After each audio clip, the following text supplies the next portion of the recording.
Hello बच्चों, कैसे हैं आप लोग? बच्चों, आप सभी का मिश्रा एजुकेशन में स्वागत है। आज बच्चों हमने एक बहुत ही इंटरेस्टिंग टॉपिक पिक किया है, जिसमें बच्चों को सबसे ज़्यादा परेशानी होती है। अगर आप भी जेईई मेंस और नीट की तैयारी कर रहे हैं, तो फिज़िक्स में इस टॉपिक में आपको बहुत बड़ी प्रॉब्लम आती रहती है। अक्सर आपको इसमें कन्फ्यूज़न क्रिएट होता है, चाहे कितनी बार कॉन्सेप्ट किया जाए। लेकिन आज मैंने इस लेक्चर को इस तरीके से प्रेज़ेंट करने की कोशिश की है कि ताकि आपके मन में ये जो इस टॉपिक के प्रति भ्रम है, वो आज दूर हो जाए और आप समझ चुके होंगे कि ये टॉपिक क्या है। ये टॉपिक है मोमेंट ऑफ इनर्शिया का। मोमेंट ऑफ इनर्शिया, आप एज वेल एज आप जब प्रीवियस ईयर क्वेश्चंस देखते होंगे तो उसमें एक इम्पॉर्टेंट पार्ट के क्वेश्चंस इसमें मिलते हैं। साथ ही साथ ये बड़े कंफ्यूजिंग होते हैं।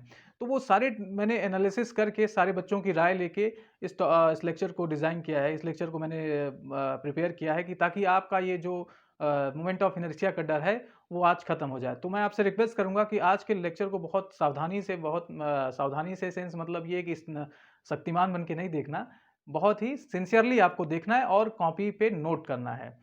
ठीक है? ताकि आप फ्यूचर पर्पस में जब भी आपको इस मोमेंट ऑफ इनर्शिया की प्रॉब्लम आएगी, तो आप मेरे लेक्चर या मेरे दिए गए नोट्स में अगर आप देखेंगे तो आपको ये प्रॉब्लम सॉल्व हो जाएगी। तो मोमेंट ऑफ इनर्शिया होता क्या है, सबसे पहले हम इसकी बात करेंगे।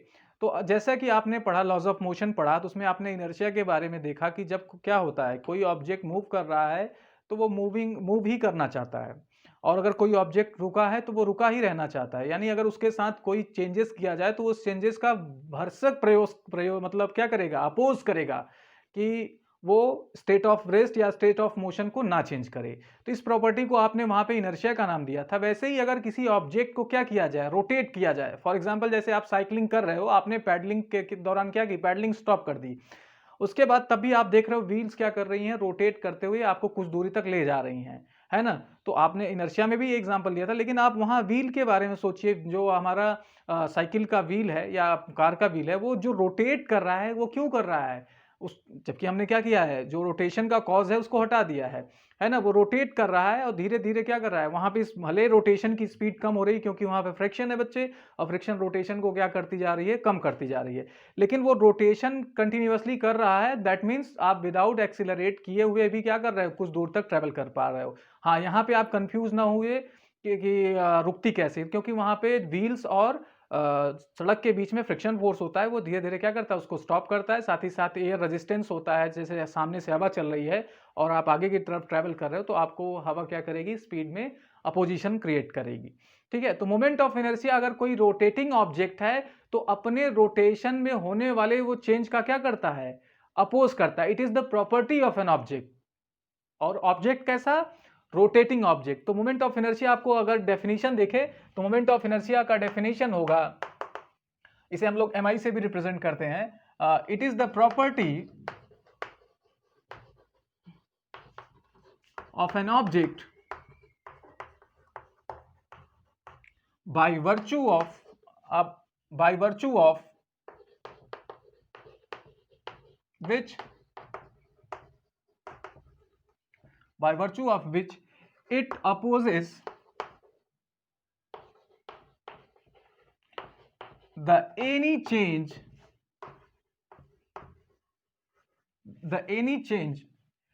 occurs with its rotational motion about an axis। ठीक है बच्चे? तो आप इसको स्क्रीनशॉट लेके या वीडियो को पॉज करके आप इसको लिख सकते हैं कि ये क्या है, बॉडी की प्रॉपर्टी है। ठीक है? जिसकी हेल्प से ये क्या करता है, जब उसके रोटेशनल मोशन में किसी भी तरीके का चेंज आता है, यानी उसकी रोटेशनल मोशन को इंक्रीज किया जाए या तो डिक्रीज किया जाए, तो वो उसका क्या करेगा, भरसक अपोज करेगा। ठीक है? तो इस प्रॉपर्टी को हम लोग क्या बोलेंगे, मोमेंट ऑफ इनर्शिया बोलेंगे बच्चे, मोमेंट ऑफ इनर्शिया। ये तो बात क्वालिटेटिव बात हो गई, डेफिनेशन बेस्ड बात हो गई। लेकिन हम बात करेंगे क्वांटिटेटिव, मतलब measure of moment of inertia. किसी भी बॉडी की मोमेंट ऑफ इनर्शिया क्या होगी, it is the definition only which tells the nature of the body. अब हमें यह निकालना है कि किस बॉडी की मोमेंट ऑफ इनर्शिया कितनी होगी, किस बात पर डिपेंड करेगी। और अगर हम उसको क्या करें, अलग अलग तरीके से रोटेट करें, तो क्या क्या मोमेंट ऑफ इनर्शिया में मतलब क्या चेंजेस देखने को मिलेंगे। तो इस डेफिनेशन को आप अपनी कॉपी में लिखिए। हम आगे चलते हैं।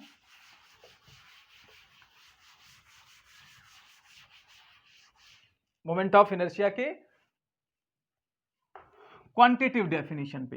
तो सपोज करो बच्चे ये हमारा एक बॉडी है जिसका मास m है, ये एक एक्सिस, यहां पे हम एक्सिस ऑफ रोटेशन की बात करेंगे, यानी जिसके अबाउट ये क्या कर रहा है, कोई भी ऑब्जेक्ट रोटेट कर रहा है। ठीक है, जैसे मैंने क्या कर लिया, ये हमारा कोई मान लीजिए एक एक्सिस ऑफ रोटेशन हो गया, और ठीक है यहां से हमने क्या किया, एक ऑब्जेक्ट, हम दूसरी उंगली समझ लो मेरा ऑब्जेक्ट जो क्या कर रहा है, ऐसे रोटेट कर रहा है। तो ये जिस एक्सिस के अबाउट क्या करता है, ऑब्जेक्ट रोटेट करता है, उसे रोटेशनल एक्सिस बोलते हैं। ठीक है, या एक्सिस ऑफ रोटेशन बोलते हैं। ठीक है, ये सपोज कर लो कि ये r डिस्टेंस पर है, तो इस एक्सिस के अबाउट बच्चे इस पार्टिकल की क्या मोमेंट ऑफ इनर्शिया होगी, वो होगी product of mass and square of the distance, square of the distance from particle to axis of rotation. That means particle कहां पर है और एक्सिस ऑफ रोटेशन कहां पर है, दोनों के बीच की डिस्टेंस लेंगे और उसका स्क्वायर कर देंगे, फिर मल्टीप्लाई कर देंगे किससे, पार्टिकल के मास से। तो हमें क्या मिलेगा, moment of inertia mr square. इस टाइप की मोमेंट ऑफ इनर्शिया का क्या होगा, फॉर्मूला होगा, यानी उसमें मास होगा और स्क्वायर ऑफ द डिस्टेंस होगा। ठीक है बच्चे, अब इसको आप नोट कर लीजिए।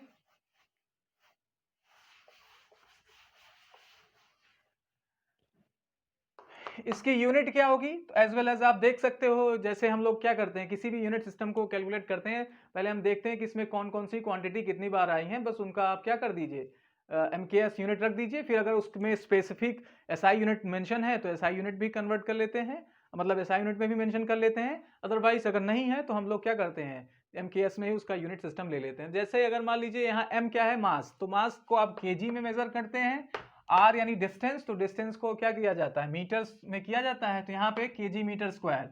इसका डायमेंशन क्या होगा बच्चे, ऑब्वियस है ml2 होगा, क्योंकि मास के लिए हम क्या करते हैं, m यूज करते हैं और डिस्टेंस के लिए l, तो इसका डायमेंशन ml2 होगा, इस बात को याद रखेंगे।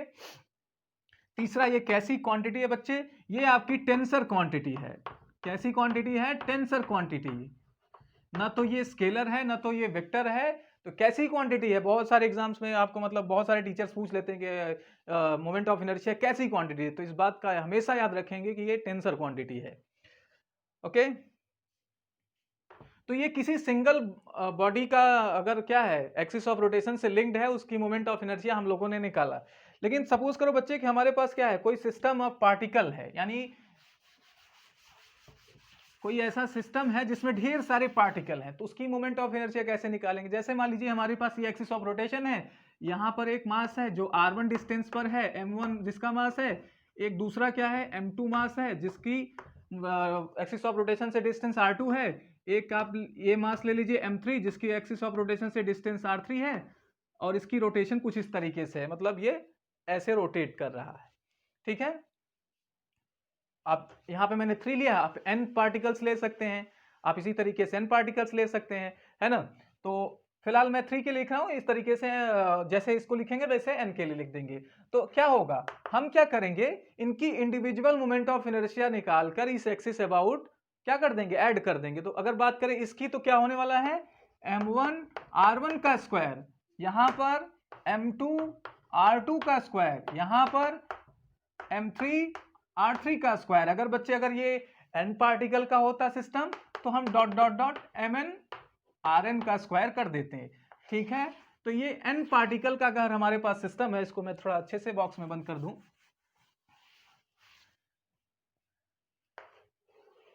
तो मोमेंट ऑफ इनर्शिया हम लोग क्या कर सकते हैं, निकाल सकते हैं।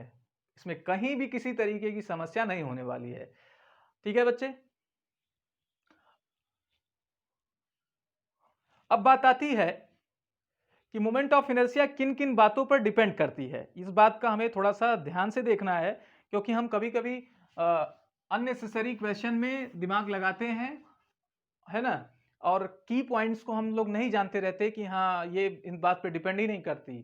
ठीक है, तो ये बात हमें जानना है कि मोमेंट ऑफ इनर्शिया किस किस बात पर डिपेंड करती है और किस पर नहीं करती, दोनों को यहां पे हम नोट करेंगे, है ना। तो यहां पे लिखेंगे एम आई डिपेंड्स ऑन, पहले एम आई डिपेंड्स ऑन और M I does not depend.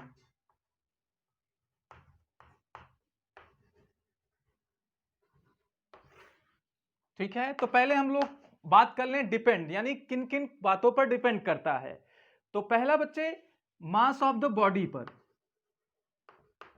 यानी बॉडी का मास जितना रहेगा उस पर यह डिपेंड करेगा। तो इस बात को आप याद रखेंगे कि मोमेंट ऑफ इनर्शिया पहला जो फैक्टर है वो मास ऑफ द बॉडी पर। दूसरा मास डिस्ट्रीब्यूशन पर बच्चे, मास डिस्ट्रीब्यूशन, मास डिस्ट्रीब्यूशन। अगर आप सोचें तो आप इस बात को थोड़ा सा दिमाग में थोड़ा आप आज दौड़ाइए कि हमारा जो व्हील होता है, साइकिल का व्हील होता है, वो डिस्क नुमा क्यों नहीं होता, वो रिंग क्यों बनाते हैं? क्योंकि वहां पे बच्चे मास डिस्ट्रीब्यूशन दूर दूर कर देते हैं। तो मास डिस्ट्रीब्यूशन दूर होने के कारण मोमेंट ऑफ इनर्शिया उसकी और अच्छी हो जाती है, यानी वो रोटेशनल प्रॉपर्टी और उसमें आ जाती है। मेरी बात समझ रहे हैं? और डिस्क में ये थोड़ी सी मोमेंट ऑफ इनर्शिया कम होती है। दैट मीन्स हम अगर क्या करेंगे, थोड़ा उसको अगर चलाएंगे साइकिल को तो हमें थोड़ी कठिनाई महसूस होगी। दैट इज वाई हम लोग व्हील को क्या करते हैं, रिंग शेप में लेते हैं, यानी जो रिंग शेप होती है जिसमें हम क्या करते हैं, साइकिल में आजकल एलॉय व्हील्स आ गए हैं जिसमें साइकिल में जो होते हैं एलॉय के व्हील्स, तीलियां लगी होती हैं, पहले मेटेलिक तीलियां होती थी। तो ये दूर इसीलिए किया जाता है कि मोमेंट ऑफ इनर्शिया इंप्रूव हो सके। और वो आप फैक्टर जान लीजिए मास डिस्ट्रीब्यूशन का फैक्टर है। ठीक है, तो मास डिस्ट्रीब्यूशन पे डिपेंड करता है। दूसरा सबसे तीसरे नंबर पे जो सबसे मेन बात है वो position of axis of rotation. Axis of rotation का हमेशा ख्याल रखना बच्चे, किसी भी मोमेंट ऑफ इनर्शिया के प्रॉब्लम में आपको एक्सिस ऑफ रोटेशन का बहुत अच्छे से नॉलेज होना चाहिए। अगर एक बार आपको एक्सिस ऑफ रोटेशन समझ में आ जाएगा तो आई थिंक आपकी सारी प्रॉब्लम सॉल्व हो जाएगी। ठीक है, तो position of axis of rotation, अभी मैं इस पर एक आपको एग्जांपल करके दिखाऊंगा कि अगर हम एक ही बॉडी का position of axis of rotation change कर दें तो मोमेंट ऑफ इनर्शिया क्या हो जाती है, बदल जाती है। इसको मैं एग्जांपल में आपको वीडियो के एंड में बताऊंगा, वीडियो के एंड में बने रहिए। जरा सा भी इस वीडियो से हटने की कोशिश ना करें, नहीं तो आपको क्या हो जाएगा, एक इंटरेस्टिंग पार्ट छूट जाएगा। ठीक है, तो ये क्या होगा, position of axis of rotation पर डिपेंड करता है। नेक्स्ट हम लोग बात करेंगे एक शेप, साइज और डेंसिटी। ऑब्वियस है, मास है तो डेंसिटी पर भी क्या होना चाहिए, डिपेंडेंसी होना चाहिए। तो ये बातें हमें नोट करनी है कि एमआई यानी मोमेंट ऑफ इनर्शिया इन बातों पर डिपेंड करती है। ठीक है, अब मोमेंट ऑफ इनर्शिया के क्वेश्चंस में आपको कुछ क्वांटिटीज ऐसी मिलेंगी जो आपको मोमेंट ऑफ इनर्शिया में कोई रोल नहीं करती। जैसे अगर हम बात करें इसमें कि यानी किस बात पर डिपेंड नहीं करती, तो angular velocity,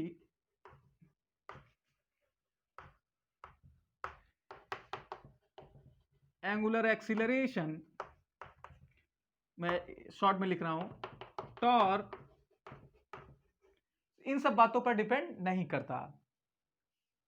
angular velocity, angular acceleration और टॉर्क पे, और आप कह सकते हैं एंगुलर मोमेंटम, एंगुलर मोमेंटम पे भी डिपेंड नहीं करता। यानी इन फैक्टर्स पे मोमेंट ऑफ इनर्शिया डिपेंड ही नहीं करता। ठीक है, तो आप इसे कह सकते हो कि एंगुलर क्वांटिटीज पर डिपेंड नहीं करता। तो ये बच्चे आप इसको बहुत ही सिंसियरली इसको नोट करेंगे कि एमआई किस पर डिपेंड करता है, mass of the body, mass distribution, position of axis of rotation, shape and size and density of the body. ठीक है, अब हम लोग बात करेंगे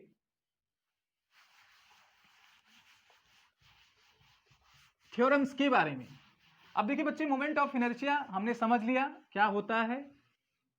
ठीक है, अब मोमेंट ऑफ इनर्शिया निकालने के लिए दो थ्योरम्स दी गई है, एक परपेंडिकुलर थ्योरम दी गई है और एक पैरेलल थ्योरम दी गई है। ठीक है, तो दोनों थ्योरम्स को समझेंगे इससे हमारा मोमेंट ऑफ इनर्शिया निकालने में हमको बहुत ही आसानी हो जाती है। अगर कोई बॉडी क्या है जैसा हमें एक्सिस ऑफ रोटेशन दिया है और उसी एक्सिस ऑफ रोटेशन से हम क्लियर कर लेते हैं कि दोनों में से कोई एक थ्योरम लगाएंगे तो मोमेंट ऑफ इनर्शिया आसानी से आ जाएगी। तो क्या क्वेश्चन उठता है, क्या डायरेक्ट नहीं निकाल सकते? डायरेक्ट भी निकाल सकते हैं बच्चे, बट वो टफ पड़ेगा। तो थ्योरम्स का हेल्प करके हम बहुत ही आसानी से किसी भी सिस्टम का क्या कर सकते हैं, मोमेंट ऑफ इनर्शिया निकाल सकते हैं। ठीक है, तो दोनों थ्योरम्स के बारे में जानते हैं। तो आप लिखेंगे theorems related to moment of inertia.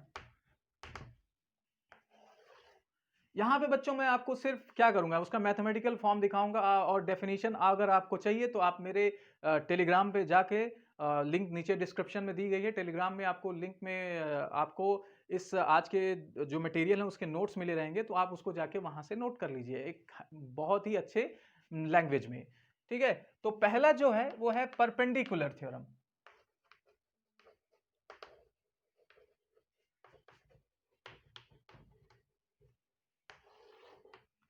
Perpendicular theorem क्या है कि सपोज बच्चे आपके पास क्या है, कोई टू डायमेंशनल ऑब्जेक्ट है। टू डायमेंशनल ऑब्जेक्ट आपके रिंग हो गई, डिस्क हो गई, ऐसे बॉडीज का मोमेंट ऑफ इनर्शिया निकालनी है और एक्सिस आपको कुछ ऐसे दिया है। सपोज करो कि ये हमारा क्या है, डिस्क है, और आपको क्या दे दिया है, आपको एक्सिस इसके परपेंडिकुलर दे दिया, यानी ये प्लेन ऐसा है और मोमेंट ऑफ इनर्शिया मेरे पास इस प्लेन है, तो वो इस एक्सिस के अबाउट निकालना है। अगर आपको समझ में आ रही है तो ये, या आप बेटर ये देख सकते हैं, हमारे पास दूसरा एक ऑब्जेक्ट है रिंग नुमा, हालांकि इसके जो डायमेंशंस है वो थोड़ा ज़्यादा मोटे हैं, बट ठीक है। ये एक्सिस आपको है ना, ये एक्सिस आपका जो पेन है इसमें, इस एक्सिस के अबाउट क्या करनी है, मोमेंट ऑफ इनर्शिया निकालनी है।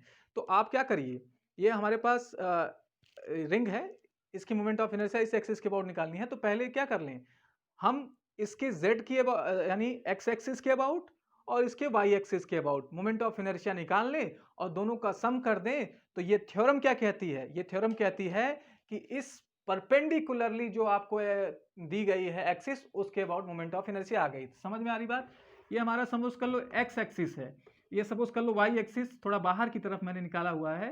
अब चूंकि यहाँ 3 डायमेंशन में मैं बाहर नहीं निकाल सकता, तो मैंने ये ऐसे बनाया हुआ है y dash x x dash, और ये हमारी z है। ठीक है, तो यहाँ परपेंडिकुलर थ्योरम ये कहती है कि आप इस ऑब्जेक्ट का क्या कर लीजिए, moment of inertia x axis के डायरेक्शन में और y एक्सिस के डायरेक्शन में मोमेंट ऑफ इनर्शिया निकाल के दोनों को ऐड कर दीजिए, तो आपकी क्या आ जाएगी, परपेंडिकुलर एक्सिस के अबाउट मोमेंट ऑफ इनर्शिया आ जाएगी। ठीक है, तो ये आपकी परपेंडिकुलर थ्योरम है, ये परपेंडिकुलर थ्योरम है। हम इसको प्रूव भी कर सकते हैं, बट हमें इसकी कोई बहुत ज़रूरत नहीं है। बोर्ड्स में आपको पहले देना पड़ता था, 11th में आपको अगर आप एग्ज़ाम दें तो वहाँ पे पूछा जा सकता है, बट अब हमें जेई और नीट में इसका प्रूफ की ज़रूरत नहीं होती। ठीक है बच्चे, अब बात आती है ये कैसे शेप के लिए लग सकता है, ये 2D शेप के लिए लग सकता है। ठीक है, तो याद रखिएगा कि 2D शेप में जब आपको कहे कि नहीं आप बॉडी के परपेंडिकुलर एक्सिस दे, तभी आप इसके बारे में सोचिएगा। ठीक है, तो आई थिंक परपेंडिकुलर एक्सिस आपको समझ में आ गया होगा। अब हम लोग चलते हैं पैरेलल एक्सिस थ्योरम के बारे में। पैरेलल एक्सिस थ्योरम बच्चे एक ऐसा थ्योरम है सॉरी, जिससे हम क्या कर सकते हैं, आसानी से किसी भी बॉडी के लिए moment of inertia given axis के लिए निकाल सकते हैं। दूसरा आपके पास, जैसा मैंने कहा कि दो थ्योरम्स हैं, एक परपेंडिकुलर एक्सिस थ्योरम और दूसरा है पैरेलल एक्सिस थ्योरम।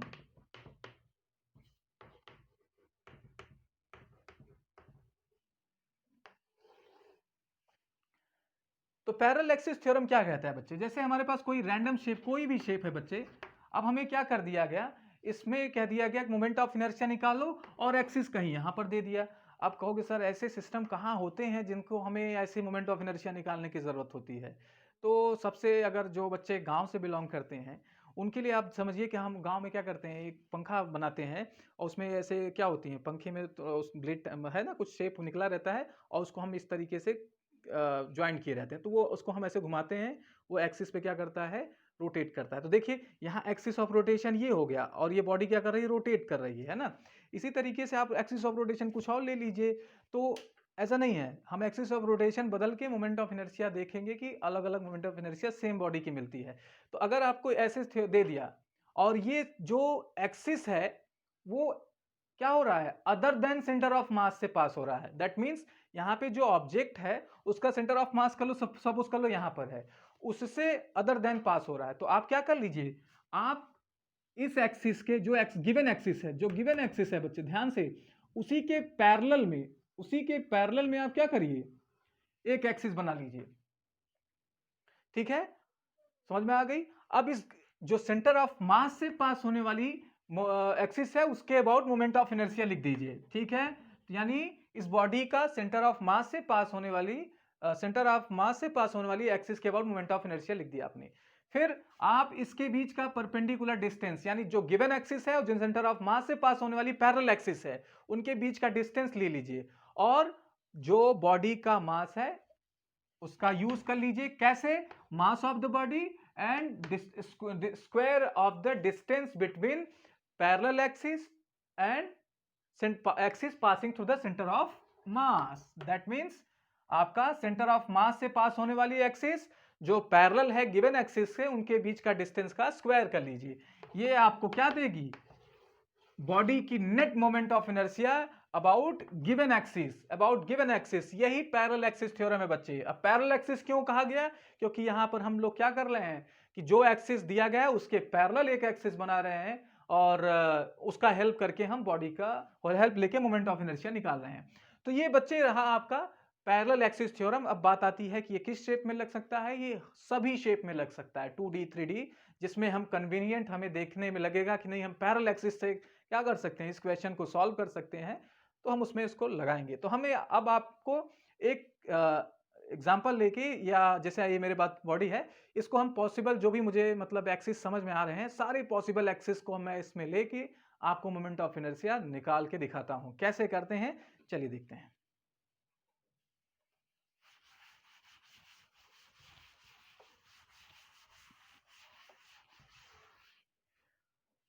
तो बच्चे सबसे पहले हमें इसकी कोई मोमेंट ऑफ इनर्शिया नहीं पता। अब देखिए, चाहे पैरेलल एक्सिस हो चाहे आपको परपेंडिकुलर एक्सिस हो, आपको सेंटर ऑफ मास के अबाउट मोमेंट ऑफ इनर्शिया पता होना चाहिए। या ठीक है, तो हमें सपोज कर लो इसका कोई मोमेंट ऑफ इनर्शिया नहीं पता है, तो हम क्या कर लें, कैसे निकालें। तो हमने क्या किया, ऐसे सब ड्रॉ कर लिया है ना। ये मैंने ड्रॉ किया, मेरी ड्राइंग अच्छी नहीं है, याद रखिएगा थोड़ा सा। अगर कभी गड़बड़ बन जाए तो जो शेप मैं बोलूँ वही आप सपोज कीजिएगा।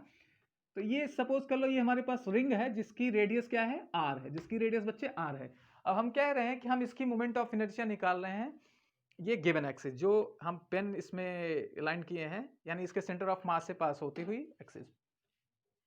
ठीक है, तो कैसे करें। अब हमें पता है कि I इज इक्वल टू तो क्या होता है, mr स्क्वायर होता है। तो हम इसको क्या कर लें, इसको छोटे छोटे सिस्टम्स में बांट दें। तो हमने क्या किया, एक छोटा कोई पार्ट ले लिया dm, क्या ले लिया, इसका छोटा एलिमेंट dm, जिसका मास हमने dm सपोज कर लिया। तो ये dm इससे कितना दूरी पर है, r, और किस तरीके से रोटेट कर रहा है, इस तरीके से। तो इसकी मोमेंट ऑफ इनर्शिया क्या हो जाएगी बच्चे, di, स्मॉल एलिमेंट है, dm इंटू आर स्क्वायर, इसी तरीके से होगा। अब हम छोटा एलिमेंट के लिए कर लिए, डिफरेंशियल पार्ट फाइंड कर लिया। अब हम इसको क्या कर दें, इंटीग्रेट कर दें। तो इंटीग्रेट कर देने पर क्या होगा, आपको देखिए क्या मिलेगा, I is equal to integration of d I की वैल्यू हमारे पास बच्चे dm इंटू आर स्क्वायर है, रखते क्या मिलने वाला है, आर स्क्वायर, चूंकि रेडियस ऑफ द रिंग है तो ये क्या होगा, कांस्टेंट होगा, बाहर आ जाएगा। dm integration of dm means dm का मास एलिमेंट है, इंटीग्रेशन माने टोटल मास। तो टोटल मास सपोज कर लो इसका m है, तो क्या गई moment of inertia mr square. यानी हमें एक एक्सिस दे दी गई जो इस पर क्या था, परपेंडिकुलर था, है ना, और उसके अबाउट हमें मोमेंट ऑफ इनर्शिया क्या मिल गई, mr स्क्वायर। तो हमें ये क्या मिल गया, axis about mi about axis perpendicular to ring and passing through center। अब इसी का यूज करके बच्चे हम बॉडी का क्या करेंगे, ये एक्सिस को हम कहीं और देखेंगे, मतलब दूसरे पोजीशन पे रखेंगे और मोमेंट ऑफ इनर्शिया फाइंड करेंगे। चलिए करते हैं, ताकि आपको आज क्लियर हो जाए कि मोमेंट ऑफ इनर्शिया क्या है, इसका जो फोबिया है वो खत्म हो जाए।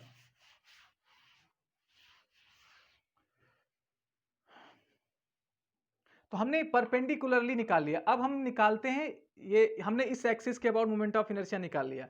अब हम चाहते हैं कि इसके डायमीटर के अबाउट निकालें, अबाउट डायमीटर। तो नेक्स्ट आप अपनी कॉपी में नोट कर लीजिए, रिंग की moment of inertia, MI of ring about its diameter. यानी अब हमारी जो एक्सिस ऑफ रोटेशन है वो डायमीटर है ना। यानी हम कैसे इसको रोटेट कर रहे हैं, कुछ इस तरीके से। हम इसका रोटेशनल कैसा मोशन देख रहे हैं, ऐसे सपोज करो ये इसके अंदर है और इसको हम ऐसे रोटेट कर रहे हैं, है ना। तो यहाँ मोमेंट ऑफ इनर्शिया हमें इस एक्सिस के अबाउट निकालनी है, जो मैं फिगर में भी ड्रॉ कर रहा हूँ। चौक थोड़ा छोटे छोटे हो गए हैं, तो मैं क्या कर दे रहा हूँ, इस तरीके से ड्रॉ कर रहा हूँ। ये आपका x हो गया और सपोज कर लो ये y हो गया, और इस पे आपको क्या मिलेगा, z मिलेगा, ये एक्सेस मिलेगा। अब बच्चे आपको पिछले जब सेक्शन में अभी हम लोगों ने थोड़ी देर पहले किया, तो इस एक्सिस के अबाउट मोमेंट ऑफ इनर्शिया पता है, यानी iz के अबाउट पता है। क्या है वो अभी आपने निकाला, वेरी गुड, mr²। ठीक है। अब हम सपोज कर ले कि ix यानी moment of inertia about x axis जो है वो ix है ना, और moment of inertia about diameter in y axis वो आपका iy है। ठीक है। तो दोनों को अगर सम कर देंगे तो अकॉर्डिंग टू परपेंडिकुलर एक्सिस क्या होने वाला है, देखो अब यहाँ पे परपेंडिकुलर एक्सिस यूज कर लिया हम लोगों ने, mr²। ठीक है बच्चे। अब चूंकि बॉडी क्या है, सिमेट्रिक है, रिंग है आपका, दोनों तरफ x एक्सिस या y एक्सिस के डायरेक्शन में जो रेडियस होगा वो सेम होगा। दैट मीन्स आपकी मोमेंट ऑफ इनर्शिया भी क्या होने वाली, सेम होने वाली है। तो हम इसको क्या कर दे रहे हैं, Ix और Iy सेम हो जाएंगे, तो यहाँ पे इसको Id से रिप्लेस कर दें। दैट मीन्स डायमीटर के अबाउट मोमेंट ऑफ इनर्शिया वो कितना आ जाएगा बच्चे, mr²। इसको और सॉल्व कर लीजिए, 2Id is equal to mr²। तो क्या मिलेगा, डायमीटर के about moment of inertia half mr²। It is, अब देखिए आप कितना सिंपल है। आपने रिंग की मोमेंट ऑफ इनर्शिया पहले क्या की, एक ऐसी एक्सिस ली जो क्या हो रहा है, उसके परपेंडिकुलर जा रहा है और सेंटर ऑफ मास से जा रहा है, तो आपने निकाला mr² है। और आपने जब उसकी एक्सिस ऑफ रोटेशन बदल दी तो आपकी moment of inertia half of mr² हो गया। तो इससे आपको एक बात क्लियर हो गया कि एक्सिस ऑफ रोटेशन का मोमेंट ऑफ इनर्शिया में बहुत बड़ा रोल है। अगर आपने एक्सिस ऑफ रोटेशन को मिस कर दिया तो मोमेंट ऑफ इनर्शिया कभी भी सही नहीं आएगी। तो इसको इससे इस इलस्ट्रेशन से पता लग रहा है।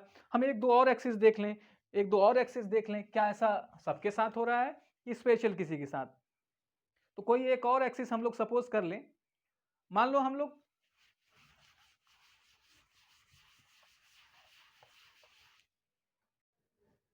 तो टेंजेंट के अबाउट मोमेंट ऑफ इनर्शिया हमें निकालना है, moment of inertia about tangent. ठीक है। तो हम टेंजेंट कैसा सपोज करें, जरा उसको मैं बताना चाह रहा हूं कि टेंजेंट ऐसा है जो पैरेलल टू रिंग डायमीटर, यानी डायमीटर सपोज कर लो अगर हमारा ऐसा है तो हमारा जो टेंजेंट है वो कुछ ऐसे है। टेंजेंट भाई ऐसे भी हो सकता है, ऐसे भी हो सकता है, ऐसे भी हो सकता है, लेकिन हमने जो टेंजेंट लिया है वो पैरेलल टू डायमीटर लिया है। तो यहाँ पे टेंजेंट पैरेलल टू डायमीटर। तो इसको कैसे करेंगे भाई, हमने जो रिंग लिया वो ऐसे, और डायमीटर जो लिया है, सॉरी जो एक्सिस ऑफ रोटेशन लिया वो पैरेलल लिया है। हमें इस ए डैश के अबाउट क्या करनी है, मोमेंट ऑफ इनर्शिया निकालनी है, जिस रिंग की हम मोमेंट ऑफ इनर्शिया पहले से निकाल रहे हैं। तो हम क्या कर लें, पैरेलल एक्सिस थ्योरम यूज कर लें। तो पैरेलल एक्सिस थ्योरम यूज करने के लिए हम क्या करेंगे, हम इसके सेंटर ऑफ मास से पास होता हुआ एक एक्सिस ड्रॉ करेंगे, लेकिन पैरेलल होना चाहिए गिवन एक्सिस से, है ना, कि हम ऐसे नहीं ड्रॉ करेंगे। हम कैसे ड्रॉ करेंगे, जो एक्सिस दिया है उसके पैरेलल। ठीक है। तो पैरेलल एक्सिस थ्योरम क्या कहती है बच्चे, कि जिस बॉडी का आप मोमेंट ऑफ इनर्शिया निकाल रहे हैं, आप उसका पहले सेंटर ऑफ मास के अबाउट मोमेंट ऑफ इनर्शिया लिखिए, प्लस md², यानी mass of the body, and d मतलब distance between the given axis and parallel axis passing through the centre of mass. अब सेंटर ऑफ मास से पास होती moment of inertia, axis से moment of inertia निकालनी है। और axis कैसा है, यहाँ पे एक्सिस देखिए जो सेंटर ऑफ मास से पास हो रही है डायमीटर के अबाउट है। तो डायमीटर के अबाउट हमने मोमेंट ऑफ इनर्शिया निकाल लिया, क्या आया था, हाफ mr² आ गया। यहाँ पे ये m और d कितना होगा देख सकते हैं, रेडियस के इक्वल होगा, तो हाफ mr²। तो ये 3/2 mr²। ठीक है बच्चे, तो आप यहाँ देख रहे हैं कि जब भी हम एक्सिस ऑफ रोटेशन को चेंज कर रहे हैं तो मोमेंट ऑफ इनर्शिया क्या हो जा रही है, चेंज हो जा रही है। इस वजह से मैं बार बार कह रहा हूं कि आपको एक्सिस ऑफ रोटेशन का बहुत ज्यादा ख्याल करने की जरूरत है यहाँ पे। ठीक है बच्चों, अब अगले लेक्चर्स में हम कुछ ऐसे प्रॉब्लम्स करेंगे जिसमें जो बहुत ही क्या है, मोमेंट ऑफ इनर्शिया के फ्रिक्वेंटली पूछे जाते हैं। हम उसको आपको करके दिखाएंगे। IIT-JEE के कुछ जो मेंस के पेपर हैं, कुछ प्रीवियस ईयर्स करेंगे और कुछ नीट के पेपर्स करेंगे, ताकि आपको ये समझ में आए कि हाँ ये इसमें कैसे हम लोग अप्रोच करेंगे। ठीक है बच्चों, तो ये चैनल बच्चों आपके लिए मैंने आपके लिए स्टार्ट किया है। तो इस चैनल को बच्चे क्या करिए, अगर आपको वीडियोस पसंद आ रहे हैं तो लाइक करिए, चैनल को सब्सक्राइब करिए और ज़्यादा से ज़्यादा लोगों को शेयर करिए। बहुत बहुत धन्यवाद।